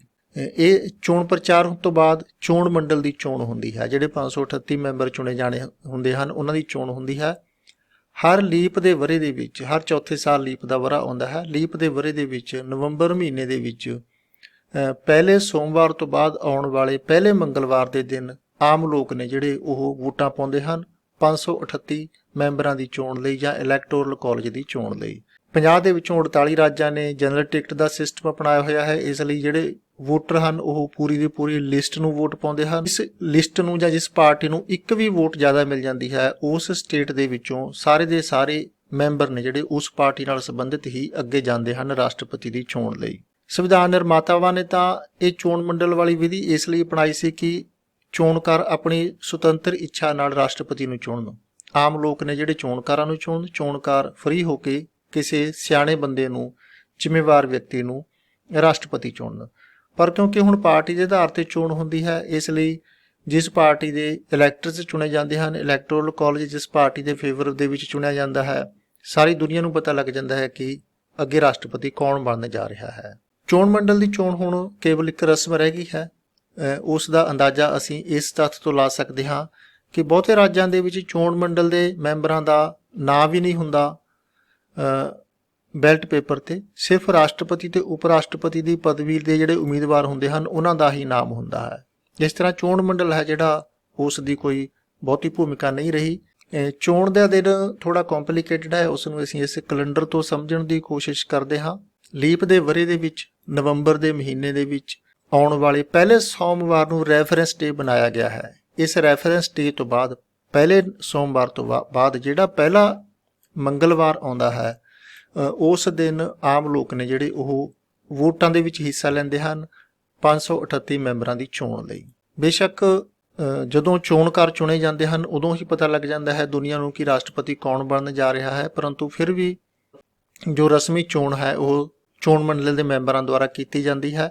ਹਰ ਲੀਪ ਦੇ ਵਰ੍ਹੇ ਦੇ ਵਿੱਚ ਨਵੰਬਰ ਮਹੀਨੇ ਦੇ ਵਿੱਚ ਆਮ ਲੋਕ ਵੋਟਾਂ ਪਾਉਂਦੇ ਹਨ ਅਤੇ ਦਸੰਬਰ ਮਹੀਨੇ ਦੇ ਵਿੱਚ ਦੂਜੇ ਬੁੱਧਵਾਰ ਤੋਂ ਬਾਅਦ ਆਉਣ ਵਾਲੇ ਪਹਿਲੇ ਸੋਮਵਾਰ ਨੂੰ ਰਾਸ਼ਟਰਪਤੀ ਦੀ ਚੋਣ ਲਈ ਇਹ 538 ਮੈਂਬਰ VOTING ਕਰਦੇ ਹਨ। ਹਰ ਰਾਜ ਦੇ ਚੋਣਕਾਰ ਇੱਕ ਸਰਟੀਫਿਕੇਟ ਦਿੰਦੇ ਹਨ ਕਿ ਸਾਡੇ ਰਾਜ ਦੇ ਅਸੀਂ ਇੰਨੇ ਚੋਣਕਾਰ ਹਾਂ, ਅਸੀਂ ਰਾਸ਼ਟਰਪਤੀ ਦੀ ਪਦਵੀ ਲਈ ਇਸ ਵਿਅਕਤੀ ਨੂੰ ਇੰਨੀਆਂ ਵੋਟਾਂ ਦੇ ਰਹੇ ਹਾਂ, ਇਸ ਵਿਅਕਤੀ ਨੂੰ ਇੰਨੀਆਂ ਵੋਟਾਂ ਦੇ ਰਹੇ ਹਾਂ, ਉਪ ਰਾਸ਼ਟਰਪਤੀ ਦੀ ਪਦਵੀ ਲਈ ਇਸ ਵਿਅਕਤੀ ਨੂੰ ਇੰਨੀਆਂ ਵੋਟਾਂ ਦੇ ਰਹੇ ਹਾਂ, ਕਿਸੇ ਦੂਸਰੇ ਵਿਅਕਤੀ ਨੂੰ ਇੰਨੀਆਂ ਵੋਟਾਂ ਦੇ ਰਹੇ ਹਾਂ। ਤੇ ਚੋਣ ਮੰਡਲ ਦੁਆਰਾ ਜਿਹੜਾ ਰਾਸ਼ਟਰਪਤੀ ਦੀ ਚੋਣ ਦਾ ਦਿਨ ਹੈ ਉਸ ਨੂੰ ਅਸੀਂ ਕੈਲੰਡਰ ਤੇ ਸਮਝਣ ਦੀ ਕੋਸ਼ਿਸ਼ ਕਰਦੇ ਹਾਂ। ਲੀਪ ਦੇ ਸਾਲ ਦੇ ਵਿੱਚ ਦਸੰਬਰ ਮਹੀਨੇ ਦੇ ਵਿੱਚ ਆਉਣ ਵਾਲੇ ਦੂਸਰੇ ਬੁੱਧਵਾਰ ਤੋਂ ਬਾਅਦ ਜਿਹੜਾ ਸੋਮਵਾਰ ਆਉਂਦਾ ਹੈ ਉਹ ਇਲੈਕਸ਼ਨ ਡੇ ਹੈ। ਸੈਕੰਡ ਵੈਡਨਸਡੇ ਰੈਫਰੈਂਸ ਡੇ ਹੈ ਤੇ ਉਸ ਤੋਂ ਬਾਅਦ ਆਉਣ ਵਾਲਾ ਪਹਿਲਾ ਸੋਮਵਾਰ ਇਲੈਕਸ਼ਨ ਦਾ ਦਿਨ ਹੈ, ਜਦੋਂ 538 ਮੈਂਬਰ ਰਾਸ਼ਟਰਪਤੀ ਦੀ ਪਦਵੀ ਲਈ ਜਿਹੜੇ ਕੈਂਡੀਡੇਟ ਹੁੰਦੇ ਹਨ ਉਹਨਾਂ ਲਈ ਵੋਟ ਪਾਉਂਦੇ ਹਨ। ਅਸੀਂ ਡਿਸਕਸ ਕਰਕੇ ਹਟੇ ਹਾਂ ਕਿ ਹਰ ਰਾਜ ਦੇ ਇਲੈਕਟਰਸ ਇੱਕ ਸਰਟੀਫਿਕੇਟ ਦਿੰਦੇ ਹਨ ਕਿ ਅਸੀਂ ਰਾਸ਼ਟਰਪਤੀ ਦੀ ਪਦਵੀ ਲਈ ਕਿਸ ਵਿਅਕਤੀ ਨੂੰ ਕਿੰਨੀਆਂ ਵੋਟਾਂ ਦੇ ਰਹੇ ਹਾਂ, ਪਰ ਕਿਉਂਕਿ ਸਾਰੀਆਂ ਵੋਟਾਂ ਇੱਕ ਹੀ ਵਿਅਕਤੀ ਨੂੰ ਦੇਣੀਆਂ ਹੁੰਦੀਆਂ ਹਨ ਇਸ ਲਈ ਇਲੈਕਸ਼ਨ ਸਰਟੀਫਿਕੇਟ ਵੀ ਵੋਟ ਸਰਟੀਫਿਕੇਟ ਤਕਰੀਬਨ ਇਸ ਤਰ੍ਹਾਂ ਦੇ ਹੁੰਦੇ ਹਨ ਜਿਵੇਂ ਇਹ ਅਲਬਾਮਾ ਸਟੇਟ ਦੇ ਜਿਹੜੇ ਇਲੈਕਟੋਰਲ ਕਾਲਜ ਦੇ ਮੈਂਬਰ ਨੇ 9 ਮੈਂਬਰ ਹੁੰਦੇ ਹਨ, ਇੱਥੇ ਉਹਨਾਂ 9 ਮੈਂਬਰਾਂ ਦੁਆਰਾ ਦਿੱਤਾ ਗਿਆ ਸਰਟੀਫਿਕੇਟ ਹੈ। ਇਹਨਾਂ ਨੇ ਕਿਹਾ ਹੈ ਕਿ ਰਾਸ਼ਟਰਪਤੀ ਦੀ ਪਦਵੀ ਲਈ ਅਸੀਂ ਡੋਨਲਡ ਟਰੰਪ ਨੂੰ ਆਪਣੀਆਂ 9 ਵੋਟਾਂ ਦੇ ਰਹੇ ਹਾਂ ਅਤੇ ਉਪ ਰਾਸ਼ਟਰਪਤੀ ਦੀ ਪਦਵੀ ਲਈ ਮਾਈਕਲ ਪੈਂਸ ਨੂੰ ਅਸੀਂ ਆਪਣੀਆਂ 9 ਵੋਟਾਂ ਦੇ ਰਹੇ ਹਾਂ। ਕਿਉਂਕਿ ਇੱਕੋ ਹੀ ਉਮੀਦਵਾਰ ਨੂੰ ਸਾਰੀਆਂ ਵੋਟਾਂ ਜਾਣੀਆਂ ਹੁੰਦੀਆਂ ਹਨ ਇਸ ਲਈ ਇਸ ਤਰ੍ਹਾਂ ਦੇ ਇਲੈਕਸ਼ਨ ਸਰਟੀਫਿਕੇਟ ਹਰੇਕ ਰਾਜ ਦੇ ਚੋਣਕਾਰ ਦਿੰਦੇ ਹਨ। ਫਿਰ ਇਸ ਤੋਂ ਬਾਅਦ ਇਹਨਾਂ ਵੋਟਾਂ ਦੀ ਗਿਣਤੀ ਦਾ ਸਮਾਂ ਆਉਂਦਾ ਹੈ। ਹਰ ਰਾਜ ਦੇ ਚੋਣਕਾਰ ਆਪੋ ਆਪਣੇ ਵੋਟ ਸਰਟੀਫਿਕੇਟ ਦੀ ਇੱਕ ਕਾਪੀ ਹੈ ਜਿਹੜੀ ਉਹ ਸੈਨੇਟ ਦੇ ਪ੍ਰਧਾਨ ਨੂੰ ਭੇਜਦੇ ਹਨ। ਜਨਵਰੀ ਦੇ ਪਹਿਲੇ ਹਫ਼ਤੇ ਦੇ ਵਿੱਚ ਕਾਂਗਰਸ ਦਾ ਸੈਸ਼ਨ ਸ਼ੁਰੂ ਹੁੰਦਾ ਹੈ। ਸੈਨੇਟ ਦਾ ਪ੍ਰਧਾਨ ਦੋਹਾਂ ਹੀ ਸਦਨਾਂ ਦੇ ਸਾਂਝੇ ਸਮਾਗਮ ਦੇ ਵਿੱਚ ਵੋਟ ਸਰਟੀਫਿਕੇਟ ਖੋਲ੍ਹਦਾ ਹੈ ਤੇ ਵੋਟਾਂ ਦੀ ਗਿਣਤੀ ਤੋਂ ਬਾਅਦ ਡਿਕਲੇਅਰ ਕਰਦਾ ਹੈ ਕਿ ਕਿਹੜੇ ਵਿਅਕਤੀ ਨੂੰ ਦੇਸ਼ ਦਾ ਰਾਸ਼ਟਰਪਤੀ ਤੇ ਕਿਹੜੇ ਨੂੰ ਉਪ ਰਾਸ਼ਟਰਪਤੀ ਚੁਣਿਆ ਗਿਆ ਹੈ। USA ਦੇ ਰਾਸ਼ਟਰਪਤੀ ਦੀ ਚੋਣ ਦੀ ਜਿਹੜੀ ਟਾਈਮ ਲਾਈਨ ਹੈ ਉਹ ਥੋੜੀ ਜਿਹੀ ਕੰਪਲਿਕੇਟਡ ਹੈ। ਆਓ ਇਸ ਨੂੰ ਸਾਰੀ ਟਾਈਮ ਲਾਈਨ ਨੂੰ ਇਕੱਠੇ ਤੌਰ ਤੇ ਸਮਝਣ ਦੀ ਕੋਸ਼ਿਸ਼ ਕਰਦੇ ਹਾਂ ਇਸ ਕੈਲੰਡਰ ਤੋਂ। USA ਦੇ ਵਿੱਚ ਹਰ ਲੀਪ ਦਾ ਵਰ੍ਹਾ ਇਲੈਕਸ਼ਨ ਦਾ ਵਰ੍ਹਾ ਹੁੰਦਾ ਹੈ। ਲੀਪ ਦੇ ਵਰ੍ਹੇ ਦੇ ਵਿੱਚ ਨਵੰਬਰ ਦੇ ਮਹੀਨੇ ਦੇ ਵਿੱਚ ਜਿਹੜਾ ਪਹਿਲਾ ਸੋਮਵਾਰ ਆਉਂਦਾ ਹੈ ਉਹ ਰੈਫਰੈਂਸ ਡੇ ਹੈ। ਉਸ ਤੋਂ ਬਾਅਦ ਜਿਹੜਾ ਪਹਿਲਾ ਮੰਗਲਵਾਰ ਆਉਂਦਾ ਹੈ ਉਹ ਆਮ ਲੋਕਾਂ ਦੁਆਰਾ ਵੋਟ ਪਾਉਣ ਦਾ ਦਿਨ ਹੈ, ਜਦੋਂ ਆਮ ਲੋਕ ਵੋਟ ਪਾਉਂਦੇ ਹਨ ਰਾਸ਼ਟਰਪਤੀ ਦੀ ਪਦਵੀ ਲਈ, ਪਰੰਤੂ ਰਾਸ਼ਟਰਪਤੀ ਦੇ ਕੈਂਡੀਡੇਟਸ ਨੂੰ ਨਹੀਂ ਪਾਉਂਦੇ, ਉਹ 538 ਮੈਂਬਰ ਚੁਣਦੇ ਹਨ। ਜਿਹੜੇ ਇਹ 538 ਮੈਂਬਰ ਹੁੰਦੇ ਹਨ ਇਹ ਦਸੰਬਰ ਮਹੀਨੇ ਦੇ ਵਿੱਚ ਜਿਹੜਾ ਦੂਸਰਾ ਬੁੱਧਵਾਰ ਆਉਂਦਾ ਹੈ ਇਸ ਨੂੰ ਰੈਫਰੈਂਸ ਡੇ ਮੰਨਦੇ ਹਨ ਅਤੇ ਉਸ ਤੋਂ ਬਾਅਦ ਜਿਹੜਾ ਪਹਿਲਾ ਸੋਮਵਾਰ ਆਉਂਦਾ ਹੈ ਦੂਸਰੇ ਬੁੱਧਵਾਰ ਤੋਂ ਬਾਅਦ ਆਉਣ ਵਾਲਾ ਪਹਿਲਾ ਸੋਮਵਾਰ ਉਸ ਨੂੰ ਵੋਟ ਦਾ ਦਿਨ ਮੰਨਦੇ ਹਨ। ਇਸ ਦਿਨ ਇਹ 538 ਮੈਂਬਰ ਰਸਮੀ ਤੌਰ ਤੇ ਵੋਟ ਪਾਉਂਦੇ ਹਨ ਰਾਸ਼ਟਰਪਤੀ ਦੀ ਅਤੇ ਉਪ ਰਾਸ਼ਟਰਪਤੀ ਦੀ ਪਦਵੀ ਦੇ ਦਾਅਵੇਦਾਰ ਉਮੀਦਵਾਰਾਂ ਨੂੰ। ਇਹ ਵੋਟਾਂ ਨੇ ਜਿਹੜੀਆਂ ਸੀਲ ਕਰਕੇ ਕਾਂਗਰਸ ਨੂੰ ਭੇਜੀਆਂ ਜਾਂਦੀਆਂ ਹਨ। ਕਾਂਗਰਸ ਦਾ ਸਮਾਗਮ ਅਗਲੇ ਸਾਲ ਦੇ ਵਿੱਚ 3 ਜਨਵਰੀ ਨੂੰ ਸ਼ੁਰੂ ਹੁੰਦਾ ਹੈ ਅਤੇ ਕਾਂਗਰਸ ਦੇ ਉੱਪਰ ਹਾਊਸ ਦੇ ਭਾਵ ਸੈਨੇਟ ਦਾ ਜਿਹੜਾ ਪ੍ਰਧਾਨ ਹੈ ਉਹ ਦੋਨਾਂ ਹੀ ਹਾਊਸਸ ਦੇ ਮੈਂਬਰਾਂ ਦੀ ਹਾਜ਼ਰੀ ਦੇ ਵਿੱਚ ਵੋਟ ਸਰਟੀਫਿਕੇਟ ਖੋਲ੍ਹਦਾ ਹੈ ਅਤੇ ਡਿਕਲੇਅਰ ਕਰਦਾ ਹੈ ਕਿ ਕਿਹੜਾ ਵਿਅਕਤੀ ਅਮਰੀਕਾ ਦਾ ਰਾਸ਼ਟਰਪਤੀ ਚੁਣਿਆ ਗਿਆ ਹੈ। ਇਹ 6 ਜਨਵਰੀ ਨੂੰ ਰਸਮੀ ਤੌਰ ਤੇ ਸੈਨੇਟ ਦੇ ਪ੍ਰਧਾਨ ਦੁਆਰਾ ਐਲਾਨ ਕੀਤਾ ਜਾਂਦਾ ਹੈ ਅਤੇ ਫਿਰ ਉਸੇ ਹੀ ਮਹੀਨੇ ਦੇ ਵਿੱਚ 20 ਜਨਵਰੀ ਨੂੰ ਜਿਹੜਾ ਪੁਰਾਣਾ ਰਾਸ਼ਟਰਪਤੀ ਕੰਮ ਕਰ ਰਿਹਾ ਹੈ ਉਹ ਆਪਣਾ ਅਹੁਦਾ ਛੱਡਦਾ ਹੈ ਅਤੇ ਨਵਾਂ ਰਾਸ਼ਟਰਪਤੀ ਆਪਣਾ ਅਹੁਦਾ ਸੰਭਾਲ ਲੈਂਦਾ ਹੈ 20 ਜਨਵਰੀ ਨੂੰ 12 ਵਜੇ। ਰਾਸ਼ਟਰਪਤੀ ਚੁਣੇ ਜਾਣ ਲਈ ਜ਼ਰੂਰੀ ਹੈ ਕਿ ਚੋਣ ਮੰਡਲ ਦੀਆਂ ਜਿਹੜੀਆਂ ਕੁੱਲ ਵੋਟਾਂ ਨੇ ਉਹਨਾਂ ਦਾ ਉਹ ਸਪਸ਼ਟ ਬਹੁਮਤ ਪ੍ਰਾਪਤ ਕਰੇ। ਕੇਵਲ ਬਾਕੀ ਉਮੀਦਵਾਰਾਂ ਤੋਂ ਜ਼ਿਆਦਾ ਵੋਟਾਂ ਲੈ ਕੇ ਕਿਸੇ ਵਿਅਕਤੀ ਨੂੰ ਰਾਸ਼ਟਰਪਤੀ ਨਹੀਂ ਬਣਾਇਆ ਜਾ ਸਕਦਾ। ਚੋਣ ਮੰਡਲ ਦੇ ਕੁੱਲ 538 ਮੈਂਬਰ ਨੇ, ਇਸ ਲਈ ਸਪਸ਼ਟ ਬਹੁਮਤ ਹੈ ਜਿਹੜਾ ਇਹਨਾਂ ਦਾ ਅੱਧ ਤੋਂ ਜ਼ਿਆਦਾ ਭਾਵ 270 ਵੋਟਾਂ ਬਣਦੀਆਂ ਹਨ। ਜਿਸ ਵਿਅਕਤੀ ਨੂੰ ਚੋਣ ਮੰਡਲ ਦੇ 270 ਵਿਅਕਤੀਆਂ ਦੀਆਂ ਵੋਟਾਂ ਪ੍ਰਾਪਤ ਹੋਈਆਂ ਹਨ ਉਸ ਵਿਅਕਤੀ ਨੂੰ ਰਾਸ਼ਟਰਪਤੀ ਡਿਕਲੇਅਰ ਕੀਤਾ ਜਾਂਦਾ ਹੈ ਤੇ ਜੇ ਕਿਸੇ ਵੀ ਉਮੀਦਵਾਰ ਨੂੰ 270 ਵੋਟਾਂ ਨਾ ਮਿਲਣ ਤਾਂ ਚੋਣ ਮੰਡਲ ਦੀ ਜ਼ਿੰਮੇਵਾਰੀ ਇੱਥੇ ਹੀ ਖਤਮ ਹੋ ਜਾਂਦੀ ਹੈ ਤੇ ਰਾਸ਼ਟਰਪਤੀ ਦੀ ਚੋਣ ਕਰਨ ਦੀ ਬਾਕੀ ਦੀ ਜ਼ਿੰਮੇਵਾਰੀ ਪ੍ਰਤੀਨਿਧੀ ਸਦਨ ਤੇ ਆ ਜਾਂਦੀ ਹੈ। ਤੇ ਫਿਰ ਪ੍ਰਤੀਨਿਧੀ ਸਦਨ ਕਿਸ ਤਰ੍ਹਾਂ ਚੋਣ ਕਰਦਾ ਹੈ? ਪ੍ਰਤੀਨਿਧੀ ਸਦਨ ਚੋਣ ਮੰਡਲ ਦੀਆਂ ਜਿਹੜੀਆਂ ਸਭ ਤੋਂ ਵੱਧ ਵੋਟਾਂ ਲੈਣ ਵਾਲੇ ਪਹਿਲੇ 3 ਕੈਂਡੀਡੇਟਸ ਹੁੰਦੇ ਹਨ ਉਹਨਾਂ ਚੋਂ ਕਿਸੇ ਇੱਕ ਵਿਅਕਤੀ ਨੂੰ ਪ੍ਰੈਜ਼ੀਡੈਂਟ ਚੁਣ ਸਕਦਾ ਹੈ। ਇਸ ਨੂੰ ਕੰਟਿੰਜੈਂਟ ਇਲੈਕਸ਼ਨ ਕਿਹਾ ਜਾਂਦਾ ਹੈ ਜਿਹੜੀ ਹਾਊਸ ਆਫ ਰਿਪਰੈਜ਼ੈਂਟੇਟਿਵ ਦੁਆਰਾ ਕੀਤੀ ਜਾਂਦੀ ਹੈ। ਪ੍ਰਤੀਨਿਧੀ ਸਦਨ ਦੇ ਵਿੱਚ ਜਿਹੜਾ VOTING ਹੈ ਉਹ ਸਟੇਟ ਵਾਈਜ਼ ਹੁੰਦੀ ਹੈ। ਭਾਵ ਹਰੇਕ ਸਟੇਟ ਹੈ ਜਿਹੜੀ ਉਸ ਦੀ ਇੱਕ ਵੋਟ ਹੁੰਦੀ ਹੈ, ਚਾਹੇ ਉਹ ਸਟੇਟ ਵੱਡੀ ਹੈ ਚਾਹੇ ਛੋਟੀ ਹੈ। ਇਸ ਲਈ ਹਰ ਰਾਜ ਦੇ ਜਿਹੜੇ ਨੁਮਾਇੰਦੇ, ਜਿਨ੍ਹਾਂ ਨੂੰ ਇੰਡੀਆ ਦੇ ਵਿੱਚ ਅਸੀਂ MPs ਕਹਿ ਦਿੰਦੇ ਹਾਂ, ਉੱਥੇ ਇਹਨਾਂ ਨੂੰ ਕਾਂਗਰਸ ਦੇ ਮੈਂਬਰ ਕਿਹਾ ਜਾਂਦਾ ਹੈ। ਹਰੇਕ ਸਟੇਟ ਦੇ ਵਿੱਚੋਂ ਚੁਣੇ ਗਏ ਪ੍ਰਤੀਨਿਧੀ ਹਾਊਸ ਦੇ ਨੁਮਾਇੰਦੇ ਪਹਿਲਾਂ ਆਪਸ ਦੇ ਵਿੱਚ ਇਹ ਤੈਅ ਕਰਦੇ ਹਨ ਕਿ ਉਹਨਾਂ ਦੇ ਵੱਲੋਂ ਕੌਣ ਵੋਟ ਪਾਏਗਾ ਪੂਰੀ ਸਟੇਟ ਦੇ ਲਈ। ਇਸ ਲਈ ਕਿਸੇ ਰਾਜ ਦੇ ਵਿੱਚ ਜਿਹੜੀ ਪੋਲੀਟੀਕਲ ਪਾਰਟੀ ਦੇ ਜ਼ਿਆਦਾ ਮੈਂਬਰ ਹੋਣ, ਉਸ ਪਾਰਟੀ ਕੋਲ ਅਧਿਕਾਰ ਚਲਿਆ ਜਾਂਦਾ ਹੈ ਰਾਸ਼ਟਰਪਤੀ ਦੀ ਪਦਵੀ ਲਈ ਵੋਟ ਪਾਉਣ ਦਾ। ਇੱਥੇ ਅਸੀਂ ਐਗਜ਼ਾਮਪਲ ਲੈਂਦੇ ਹਾਂ ਫਲੋਰੀਡਾ ਸਟੇਟ ਦੀ। ਫਲੋਰੀਡਾ ਸਟੇਟ 27 ਮੈਂਬਰ ਭੇਜਦੀ ਹੈ ਹਾਊਸ ਆਫ ਰਿਪਰੈਜ਼ੈਂਟੇਟਿਵ ਦੇ ਵਿੱਚ। ਮੌਜੂਦਾ ਸਮੇਂ ਜਦੋਂ 2020 ਦੇ ਵਿੱਚ ਇਲੈਕਸ਼ਨ ਹੋਈ ਹੈ ਰਾਸ਼ਟਰਪਤੀ ਦੀ, ਤਾਂ ਇਸ ਸਟੇਟ ਦੇ ਵਿੱਚ ਰਿਪਬਲਿਕਨ ਪਾਰਟੀ ਦੇ 16 ਮੈਂਬਰ ਸੀ, ਡੈਮੋਕ੍ਰੇਟਿਕ ਪਾਰਟੀ ਦੇ 9 ਮੈਂਬਰ ਸੀ ਤੇ 2 ਸੀਟਾਂ ਖਾਲੀ ਸੀ। ਇਸ ਲਈ ਜੇ ਪ੍ਰਤੀਨਿਧੀ ਸਦਨ ਦੁਆਰਾ ਰਾਸ਼ਟਰਪਤੀ ਚੁਣਨ ਦਾ ਚਾਂਸ ਬਣਦਾ ਹੈ ਅਜਿਹੇ ਸਮੇਂ ਤੇ, ਤਾਂ ਫਲੋਰੀਡਾ ਸਟੇਟ ਦੀ ਜਿਹੜੀ ਵੋਟ ਹੈ ਉਹ ਰਿਪਬਲਿਕਨ ਪਾਰਟੀ ਕੋਲ ਚਲੀ ਜਾਵੇਗੀ। ਰਿਪਬਲਿਕਨ ਪਾਰਟੀ ਦੇ ਕੈਂਡੀਡੇਟ ਨੂੰ ਜਾਣ ਦੇ ਚਾਂਸ ਬਣ ਜਾਣਗੇ। ਇਸ ਤਰ੍ਹਾਂ ਮਿਸ਼ੀਗਨ ਸਟੇਟ ਹੈ ਜਿਹਦੇ 14 ਮੈਂਬਰ ਹਨ, ਪਰੰਤੂ ਇੱਥੇ ਰਿਪਬਲਿਕਨ ਪਾਰਟੀ ਦੇ ਵੀ 7 ਮੈਂਬਰ ਹਨ, ਡੈਮੋਕ੍ਰੇਟਿਕ ਪਾਰਟੀ ਦੇ ਵੀ 7 ਮੈਂਬਰ ਹਨ। ਇਸ ਲਈ ਮਿਸ਼ੀਗਨ ਸਟੇਟ ਦੀ ਵੋਟ ਜੇ ਕੋਈ ਇੰਟਰਨਲ ਕੰਪਰੋਮਾਈਜ਼ ਨਾ ਹੋਵੇ ਦੋਹਾਂ ਪਾਰਟੀਆਂ ਦੇ ਵਿੱਚ ਤਾਂ 0 ਮੰਨੀ ਜਾਵੇਗੀ। ਮਿਸ਼ੀਗਨ ਸਟੇਟ ਦੇ ਜਿਹੜਾ ਮੈਂਬਰ ਹਨ ਉਹਨੂੰ ਸਪਲਿਟ ਡੈਲੀਗੇਸ਼ਨ ਮੰਨਿਆ ਜਾਵੇਗਾ ਕਿ ਇਹਨਾਂ ਦਾ ਆਪਸ ਦੇ ਵਿੱਚ ਕੋਈ ਸਮਝੌਤਾ ਨਹੀਂ ਹੋਇਆ ਕਿ ਕਿਸ ਕੈਂਡੀਡੇਟ ਨੂੰ ਵੋਟ ਪਾਉਣੀ ਹੈ। ਜਿਹੜੇ 3 ਉਮੀਦਵਾਰ ਸੀ ਪਹਿਲੇ, ਉਹਨਾਂ ਨੂੰ ਵੋਟਾਂ ਪਾਈ ਜਾਂਦੀਆਂ ਨੇ। ਜਿਹੜੇ ਉਮੀਦਵਾਰ ਨੂੰ ਰਾਜਾਂ ਦਾ ਬਹੁਮਤ ਮਿਲ ਜਾਂਦਾ ਹੈ, ਭਾਵ 50 ਦੇ ਵਿੱਚੋਂ 26 ਰਾਜਾਂ ਦੇ ਡੈਲੀਗੇਸ਼ਨ ਦੀਆਂ ਵੋਟਾਂ ਮਿਲ ਜਾਂਦੀਆਂ ਹਨ, ਉਸ ਨੂੰ ਅਮਰੀਕਾ ਦਾ ਰਾਸ਼ਟਰਪਤੀ ਚੁਣਿਆ ਜਾਂਦਾ ਹੈ। ਤੇ ਜਿੰਨਾ ਚਿਰ ਇਹ ਪ੍ਰੋਸੈਸ ਚੱਲਦਾ ਹੈ, ਰਾਸ਼ਟਰਪਤੀ ਨਾ ਚੁਣਿਆ ਜਾ ਸਕੇ, ਤਾਂ ਜਿਹੜਾ ਵਾਈਸ ਪ੍ਰੈਜ਼ੀਡੈਂਟ ਚੁਣਿਆ ਗਿਆ ਹੈ ਉਹ ਅਹੁਦਾ ਸੰਭਾਲ ਲੈਂਦਾ ਹੈ। 20 ਜਨਵਰੀ ਨੂੰ ਉਹ ਰਾਸ਼ਟਰਪਤੀ ਦੇ ਤੌਰ ਤੇ ਕੰਮ ਕਰਨਾ ਸ਼ੁਰੂ ਕਰ ਦਿੰਦਾ ਹੈ। ਇਸ ਤੋਂ ਬਾਅਦ ਆਉਂਦੀ ਹੈ ਰਾਸ਼ਟਰਪਤੀ ਦੁਆਰਾ ਅਹੁਦਾ ਸੰਭਾਲਣ ਦੀ ਰਸਮ। ਨਵਾਂ ਚੁਣਿਆ ਗਿਆ ਰਾਸ਼ਟਰਪਤੀ 6 ਤਰੀਕ ਨੂੰ ਐਲਾਨ ਹੋ ਜਾਂਦਾ ਹੈ, 6 ਜਨਵਰੀ ਨੂੰ ਰਾਸ਼ਟਰਪਤੀ ਦੇ ਨਾਮ ਦਾ ਰਸਮੀ ਤੌਰ ਤੇ, ਪਰੰਤੂ ਉਹ 20 ਜਨਵਰੀ ਨੂੰ 12 ਵਜੇ ਆਪਣਾ ਅਹੁਦਾ ਸੰਭਾਲਦਾ ਹੈ। ਰਾਸ਼ਟਰਪਤੀ ਨੂੰ ਉੱਥੋਂ ਦੀ ਸੁਪਰੀਮ ਕੋਰਟ ਦਾ ਮੁੱਖ ਜੱਜ ਅਹੁਦੇ ਦੀ ਸਹੁੰ ਚੁਕਾਉਂਦਾ ਹੈ। ਉਸ ਨੂੰ ਸਹੁੰ ਚੁਕਾਈ ਜਾਂਦੀ ਹੈ ਕਿ ਉਹ USA ਦੇ ਰਾਸ਼ਟਰਪਤੀ ਦੇ ਤੌਰ ਤੇ ਪੂਰੀ ਲਗਨ ਅਤੇ ਸ਼ਰਧਾ ਨਾਲ ਕੰਮ ਕਰੇਗਾ ਅਤੇ ਆਪਣੀ ਵੱਧ ਤੋਂ ਵੱਧ ਯੋਗਤਾ ਨਾਲ USA ਦੇ ਸੰਵਿਧਾਨ ਦੀ ਰੱਖਿਆ ਕਰੇਗਾ। ਰਾਸ਼ਟਰਪਤੀ ਦੇ ਅਹੁਦੇ ਦਾ ਕਾਰਜਕਾਲ 4 ਸਾਲ ਹੈ। ਅਮਰੀਕਾ ਦੇ ਵਿੱਚ ਇਹ 4 ਸਾਲ ਦਾ ਕਾਰਜਕਾਲ ਫਿਕਸ ਹੁੰਦਾ ਹੈ, ਪਰੰਤੂ ਕੁਝ ਹਾਲਾਤਾਂ ਦੇ ਵਿੱਚ ਰਾਸ਼ਟਰਪਤੀ ਦਾ ਅਹੁਦਾ 4 ਸਾਲ ਤੋਂ ਪਹਿਲਾਂ ਵੀ ਖਾਲੀ ਹੋ ਸਕਦਾ ਹੈ, ਜਿਵੇਂ ਕਿ ਰਾਸ਼ਟਰਪਤੀ ਦੀ ਡੈਥ ਹੋ ਜਾਣਾ, ਰਾਸ਼ਟਰਪਤੀ ਦੁਆਰਾ ਰਿਜ਼ਾਈਨ ਕਰ ਦਿੱਤਾ ਜਾਣਾ ਅਤੇ ਰਾਸ਼ਟਰਪਤੀ ਨੂੰ ਇੰਪੀਚਮੈਂਟ ਦਾ ਕੇਸ ਚਲਾ ਕੇ ਕਾਂਗਰਸ ਦੁਆਰਾ ਅਹੁਦੇ ਤੋਂ ਹਟਾ ਦਿੱਤਾ ਜਾਣਾ। ਇਹ 3 ਕਾਰਨਾਂ ਕਰਕੇ 4 ਸਾਲ ਤੋਂ ਪਹਿਲਾਂ ਵੀ ਰਾਸ਼ਟਰਪਤੀ ਦਾ ਅਹੁਦਾ ਖਾਲੀ ਹੋ ਸਕਦਾ ਹੈ। ਇਹਨਾਂ ਚੋਂ ਕਿਸੇ ਵੀ ਕਾਰਨ ਜੇ ਰਾਸ਼ਟਰਪਤੀ ਦਾ ਅਹੁਦਾ ਖਾਲੀ ਹੋ ਜਾਂਦਾ ਹੈ 4 ਸਾਲ ਦੇ ਸਮੇਂ ਤੋਂ ਪਹਿਲਾਂ, ਤਾਂ ਉੱਥੋਂ ਦਾ ਜਿਹੜਾ ਵਾਈਸ ਪ੍ਰੈਜ਼ੀਡੈਂਟ ਹੈ ਉਹ ਰਾਸ਼ਟਰਪਤੀ ਦੇ ਅਹੁਦੇ ਦੀ ਜ਼ਿੰਮੇਵਾਰੀ ਸੰਭਾਲ ਲੈਂਦਾ ਹੈ ਤੇ ਕਦੇ ਵੀ ਰੀ-ਇਲੈਕਸ਼ਨ ਨਹੀਂ ਕਰਵਾਈ ਜਾਂਦੀ। ਬਾਕੀ ਦੀ ਟਰਮ ਉਪ ਰਾਸ਼ਟਰਪਤੀ ਰਾਸ਼ਟਰਪਤੀ ਦੇ ਤੌਰ ਤੇ ਪੂਰੀ ਕਰਦਾ ਹੈ। ਤੇ ਜੇ ਉਪ ਰਾਸ਼ਟਰਪਤੀ ਨੂੰ ਵੀ ਅਹੁਦਾ ਖਾਲੀ ਕਰਨਾ ਪੈ ਜਾਂਦਾ ਹੈ ਤਾਂ ਇੱਕ ਲੰਬੀ ਲਿਸਟ ਬਣੀ ਹੋਈ ਹੈ। ਉਪ ਰਾਸ਼ਟਰਪਤੀ ਤੋਂ ਬਾਅਦ ਪ੍ਰਤੀਨਿਧੀ ਸਦਨ ਦਾ ਸਪੀਕਰ ਅਤੇ ਫਿਰ ਸੈਨੇਟ ਦਾ ਅਸਥਾਈ ਪ੍ਰਧਾਨ, ਇਹ ਸਾਰੇ ਉਸ ਲਿਸਟ ਦੇ ਵਿੱਚ ਆਉਂਦੇ ਹਨ ਜਿਹੜੇ ਸੀਰੀਅਲ ਆਰਡਰ ਦੇ ਵਿੱਚ ਹਨ, ਜਿਹੜੇ ਰਾਸ਼ਟਰਪਤੀ ਦੇ ਉੱਤਰਾਧਿਕਾਰੀ ਦੇ ਤੌਰ ਤੇ ਕਾਰਜ ਕਰਦੇ ਹਨ, ਪਰੰਤੂ ਰਾਸ਼ਟਰਪਤੀ ਦੇ ਅਹੁਦੇ ਲਈ ਦੁਬਾਰਾ ਇਲੈਕਸ਼ਨ 4 ਸਾਲ ਤੋਂ ਪਹਿਲਾਂ ਨਹੀਂ ਕਰਵਾਈ ਜਾਂਦੀ। ਰਾਸ਼ਟਰਪਤੀ ਦੁਬਾਰਾ ਚੁਣੇ ਜਾਣ ਲਈ ਵੀ ਯੋਗ ਹੁੰਦਾ ਹੈ। ਬੇਸ਼ੱਕ ਅਹੁਦੇ ਦੀ ਮਿਆਦ 4 ਸਾਲ ਹੈ। ਜਦੋਂ ਸੰਵਿਧਾਨ ਬਣਿਆ ਤਾਂ ਕੋਈ ਸੀਮਾ ਨਹੀਂ ਸੀ ਕੋਈ ਵਿਅਕਤੀ ਕਿੰਨੀ ਵਾਰੀ ਰਾਸ਼ਟਰਪਤੀ ਦੇ ਅਹੁਦੇ ਦੀ ਚੋਣ ਲੜ ਸਕਦਾ ਹੈ, ਪਰੰਤੂ ਇਸ ਅਹੁਦੇ ਤੇ ਜਿਹੜੇ ਵੀ ਵਿਅਕਤੀ ਬੈਠੇ ਉਹਨਾਂ ਨੇ ਦੂਸਰੀ ਵਾਰ ਤੋਂ ਬਾਅਦ ਤੀਸਰੀ ਵਾਰ ਇਲੈਕਸ਼ਨ ਨਹੀਂ ਲੜੀ ਤੇ ਇਹ ਇੱਕ ਰਵਾਇਤ ਬਣ ਗਈ ਕਿ ਕੋਈ ਵੀ ਵਿਅਕਤੀ ਰਾਸ਼ਟਰਪਤੀ ਦੇ ਅਹੁਦੇ ਨੂੰ 2 ਵਾਰ ਹੀ ਸੰਭਾਲੇਗਾ, ਤੀਸਰੀ ਵਾਰੀ ਇਲੈਕਸ਼ਨ ਨਹੀਂ ਲੜੇਗਾ। ਪਰੰਤੂ ਸੈਕੰਡ ਵਰਲਡ ਵਾਰ ਜਦੋਂ ਚੱਲ ਰਹੀ ਸੀ ਉਸ ਟਾਈਮ ਦੇ ਜਿਹੜੇ ਸਮੇਂ ਦੇ ਰਾਸ਼ਟਰਪਤੀ ਸੀ ਫਰੈਂਕਲਿਨ ਡੀ ਰੂਜ਼ਵੈਲਟ, ਉਹਨਾਂ ਨੇ 40 ਦੇ ਵਿੱਚ ਤੀਸਰੀ ਵਾਰੀ ਤੇ 1944 ਦੇ ਵਿੱਚ ਚੌਥੀ ਵਾਰੀ ਇਹ ਇਲੈਕਸ਼ਨ ਲੜੀ ਤੇ ਇਹ ਜਿਹੜੀ ਸੈਂਕੜੇ ਸਾਲ ਪੁਰਾਣੀ ਰਵਾਇਤ ਸੀ ਉਸ ਨੂੰ ਤੋੜ ਦਿੱਤਾ। ਇਸ ਲਈ ਸੰਵਿਧਾਨ ਦੇ ਵਿੱਚ 22ਵੀਂ ਸੰਵਿਧਾਨਕ ਸੋਧ ਕੀਤੀ ਗਈ ਤੇ ਇਹ ਵਿਵਸਥਾ ਕੀਤੀ ਗਈ ਕੋਈ ਵੀ ਵਿਅਕਤੀ 2 ਵਾਰੀ ਤੋਂ ਵੱਧ ਰਾਸ਼ਟਰਪਤੀ ਨਹੀਂ ਚੁਣਿਆ ਜਾ ਸਕਦਾ।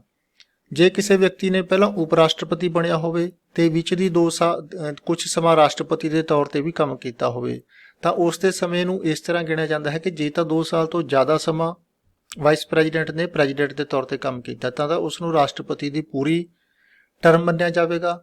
ਜੇ 2 ਸਾਲ ਤੋਂ ਘੱਟ ਸਮਾਂ ਕੰਮ ਕੀਤਾ ਤਾਂ ਉਸ ਨੂੰ ਰਾਸ਼ਟਰਪਤੀ ਦੀ ਟਰਮ ਨਹੀਂ ਮੰਨਿਆ ਜਾਵੇਗਾ। ਇਸ ਤਰ੍ਹਾਂ ਇਹ ਹੋ ਸਕਦਾ ਹੈ ਕਿ ਕੋਈ ਵਿਅਕਤੀ ਪਹਿਲਾਂ ਉਪ ਰਾਸ਼ਟਰਪਤੀ ਤੋਂ ਰਾਸ਼ਟਰਪਤੀ ਬਣ ਕੇ 2 ਸਾਲ ਕੰਮ ਕਰੇ, ਫਿਰ 2 ਵਾਰੀ ਰਾਸ਼ਟਰਪਤੀ ਚੁਣਿਆ ਜਾਵੇ। ਇਸ ਤਰ੍ਹਾਂ ਵੱਧ ਤੋਂ ਵੱਧ ਜਿਹੜੀ ਪੋਸੀਬਲ ਲਿਮਟ ਹੈ ਰਾਸ਼ਟਰਪਤੀ ਦੇ ਤੌਰ ਤੇ ਕੰਮ ਕਰਨ ਦੀ, ਉਹ 10 ਸਾਲ ਬਣਦੀ ਹੈ। ਅਹੁਦੇ ਤੋਂ ਹਟਾਉਣ ਦੀ ਵਿਧੀ ਹੈ ਰਾਸ਼ਟਰਪਤੀ ਨੂੰ ਇੰਪੀਚਮੈਂਟ ਦੀ। ਮਹਾਦੋਸ਼ ਦਾ ਮੁਕੱਦਮਾ ਚਲਾ ਕੇ ਕਾਂਗਰਸ ਰਾਸ਼ਟਰਪਤੀ ਨੂੰ ਅਹੁਦੇ ਤੋਂ ਹਟਾ ਸਕਦੀ ਹੈ।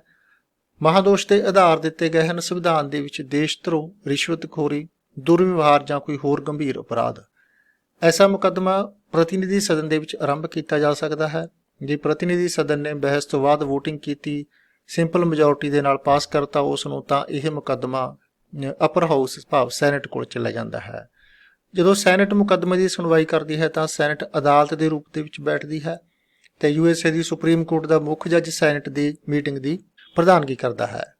ਰਾਸ਼ਟਰਪਤੀ ਆਪਣਾ ਪੱਖ ਰੱਖ ਸਕਦਾ ਹੈ ਸੈਨੇਟ ਅੱਗੇ ਪੇਸ਼ ਹੋ ਕੇ, ਤੇ ਜੇਕਰ ਸਾਰੀ ਕਾਰਵਾਈ ਤੋਂ ਬਾਅਦ ਸੈਨੇਟ ਆਪਣੀ 2/3 ਮੈਜੋਰਟੀ ਦੇ ਨਾਲ ਮਹਾਦੋਸ਼ ਦਾ ਪ੍ਰਸਤਾਵ ਪਾਸ ਕਰ ਦੇਵੇ ਤਾਂ ਰਾਸ਼ਟਰਪਤੀ ਨੂੰ ਅਹੁਦੇ ਤੋਂ ਹਟਾ ਦਿੱਤਾ ਜਾਂਦਾ ਹੈ। ਇੰਪੀਚਮੈਂਟ ਪੂਰਨ ਹੋ ਜਾਂਦੀ ਹੈ।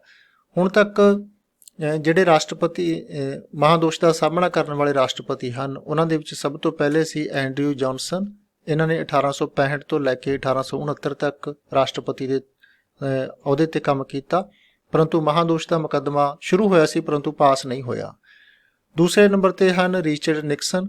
ਇਹਨਾਂ ਨੇ 1969 ਤੋਂ ਲੈ ਕੇ 1974 ਤੱਕ ਰਾਸ਼ਟਰਪਤੀ ਦੇ ਤੌਰ ਤੇ ਕੰਮ ਕੀਤਾ। ਇਹਨਾਂ ਦੇ ਖਿਲਾਫ ਮਹਾਦੋਸ਼ ਪਾਸ ਹੋਣਾ ਵੀ ਤੈਅ ਹੋ ਗਿਆ ਸੀ, ਇਸ ਲਈ ਇਹਨਾਂ ਨੂੰ ਇਹ ਸਲਾਹ ਦਿੱਤੀ ਗਈ ਕਿ ਤੁਸੀਂ ਅਸਤੀਫਾ ਦੇ ਦਿਓ ਮਹਾਦੋਸ਼ ਤੋਂ ਬਚਣ ਦੇ ਲਈ। ਇਹਨਾਂ ਨੇ ਮਹਾਦੋਸ਼ ਸ਼ੁਰੂ ਹੋਣ ਤੋਂ ਪਹਿਲਾਂ ਹੀ ਅਸਤੀਫਾ ਦੇ ਦਿੱਤਾ ਸੀ। ਇਸ ਤਰ੍ਹਾਂ ਇਹ ਮਹਾਦੋਸ਼ ਦੇ ਡਰ ਨਾਲ ਹੀ ਹਟਾ ਦਿੱਤੇ ਗਏ ਸੀ, ਪਰੰਤੂ ਮਹਾਦੋਸ਼ ਇਹਨਾਂ ਦੇ ਖਿਲਾਫ ਚੱਲਿਆ ਨਹੀਂ ਸੀ। ਤੀਸਰੇ ਰਾਸ਼ਟਰਪਤੀ ਸੀ ਬਿਲ ਕਲਿੰਟਨ। 1993 ਤੋਂ ਲੈ ਕੇ 2001 ਤੱਕ ਇਹਨਾਂ ਨੇ ਰਾਸ਼ਟਰਪਤੀ ਦੇ ਤੌਰ ਤੇ ਕਾਰਜ ਕੀਤਾ। ਇਹਨਾਂ ਦੇ ਖਿਲਾਫ ਮਹਾਦੋਸ਼ ਚੱਲਿਆ ਪਰੰਤੂ ਉਹ ਸੈਨੇਟ ਦੇ ਵਿੱਚ ਪਾਸ ਨਹੀਂ ਹੋ ਸਕਿਆ। ਅਤੇ ਤੀਸਰੇ ਨੰਬਰ ਤੇ ਜਿਨ੍ਹਾਂ ਦੇ ਖਿਲਾਫ ਮਹਾਦੋਸ਼ ਚੱਲਿਆ ਉਹ ਨੇ ਡੋਨਾਲਡ ਟਰੰਪ। ਇਹ USA ਦੀ ਹਿਸਟਰੀ ਦੇ ਇਕੱਲੇ ਇਸ ਤਰ੍ਹਾਂ ਦੇ ਮਹਾਪੁਰਸ਼ ਨੇ, ਇਸ ਤਰ੍ਹਾਂ ਦੇ ਰਾਸ਼ਟਰਪਤੀ ਨੇ ਜਿਨ੍ਹਾਂ ਦੇ ਖਿਲਾਫ ਇੱਕ ਟਰਮ ਦੇ ਵਿੱਚ ਹੀ 2 ਵਾਰ ਮਹਾਦੋਸ਼ ਦਾ ਮੁਕੱਦਮਾ ਚੱਲਿਆ, ਪਰੰਤੂ ਦੋਨੇ ਵਾਰੀ ਕਾਮਯਾਬ ਨਹੀਂ ਹੋ ਸਕਿਆ, ਕਿਉਂਕਿ ਦੂਸਰੀ ਵਾਰੀ ਜਦੋਂ ਮਹਾਦੋਸ਼ ਦਾ ਮੁਕੱਦਮਾ ਚੱਲਿਆ ਉਦੋਂ ਤੱਕ ਇਹਨਾਂ ਦੇ ਰਾਸ਼ਟਰਪਤੀ ਦੇ ਅਹੁਦੇ ਦੀ ਮਿਆਦ ਵੀ ਖਤਮ ਹੋ ਚੁੱਕੀ ਸੀ। ਇਹ ਹਨ ਅਮਰੀਕਾ ਦੇ ਰਾਸ਼ਟਰਪਤੀ ਦੀ ਚੋਣ, ਰਾਸ਼ਟਰਪਤੀ ਦੇ ਕਾਰਜਕਾਲ ਨਾਲ ਸੰਬੰਧਿਤ ਮੁੱਖ ਵਿਵਸਥਾਵਾਂ। ਇਸ ਪ੍ਰੋਸੈਸ ਦੇ ਨਾਲ ਦੁਨੀਆ ਦੇ ਸਭ ਤੋਂ ਸ਼ਕਤੀਸ਼ਾਲੀ ਵਿਅਕਤੀ ਭਾਵ ਅਮਰੀਕਾ ਦੇ ਰਾਸ਼ਟਰਪਤੀ ਨੂੰ ਚੁਣਿਆ ਜਾਂਦਾ ਹੈ। 4 ਸਾਲ ਉਹ ਆਪਣੇ ਅਹੁਦੇ ਤੇ ਰਹਿੰਦਾ ਹੈ ਅਤੇ 4 ਸਾਲ ਤੋਂ ਪਹਿਲਾਂ ਕਿਵੇਂ ਹਟਾਇਆ ਜਾ ਸਕਦਾ ਹੈ ਉਹ ਵੀ ਅਸੀਂ ਇਸ ਵੀਡੀਓ ਵਿੱਚ ਡਿਸਕਸ ਕੀਤਾ ਹੈ। ਬਹੁਤ ਬਹੁਤ ਧੰਨਵਾਦ। Happy learning, good luck.